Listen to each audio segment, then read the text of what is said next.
But ஆனால் மாரியை நான் எங்கே வேக்கிறேன்னா, மாரியோட கோவத்தை வந்து ஆர்ட்டாக மாற்றுறான்ல. ஸோ அது வந்து ரொம்ப முக்கியமானதாக நான் வந்து பார்க்குறேன். பைசன் படத்தை வந்து நான் பார்த்து முடிச்சதுக்கப்புறம் நான் வந்து அவங்ககிட்ட பெருசாக இப்போ வரைக்கும் நான் சொல்ல எனக்கு சில குறைகள் இருந்தது. நான் அதை அவங்ககிட்ட நான் வந்து சொன்னேன். ஸோ இதெல்லாம் இருக்குது, இப்படி இருக்குது, இதை பண்ணலாம், சரி பண்ணலாம் அப்படின்னு சொன்னேன். பட் என்ன நான் அந்த படத்தை பார்த்து வியந்தேன்னா, ஒரு திரைப்படத்தை அதோட மொழியை கையாளுற லாவகம் வந்து ஒரு 5வது படத்தில் வந்து பயங்கரமாக மாறிக்கு வந்திருக்கிறத வந்து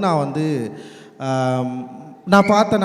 ஐ ஃபீல் லைக் அவனு அந்த அந்த காம்போசிஷன், அந்த கேரக்டரை நிற்க வச்சது, சஜஷன் ஷாட் அவன் கட் பண்ணது, சில இடங்களை கட் பண்ணது, அப்புறம் வந்து அந்த அந்த லேண்ட்ஸ்கேப்பை திருப்பி திருப்பி நமக்கு காட்டினாலுமே அந்த லேண்ட்ஸ்கேப் கூட நமக்கு ஒரு ரிலேஷன்ஷிப்பை வந்து க்ரியேட் பண்ணுறது, அந்த சினிமா மொழியோடைய அடர்த்தியை வந்து நம்மக்கிட்ட வந்து அப்படியே தள்ளிக்கிட்டே இருக்கிறது அப்படின்னு சொல்லிட்டு ஒரு மொழி மேலே ஒரு காத்திரமான ஒரு அஃபெக்ஷன் இருக்கிற ஒரு ஆர்டிஸ்டால் மட்டும்தான் இது தொடர்ந்து தொடர்ந்து தொடர்ந்து தொடர்ந்து அதுக்குள்ளே போகவே முடியும்.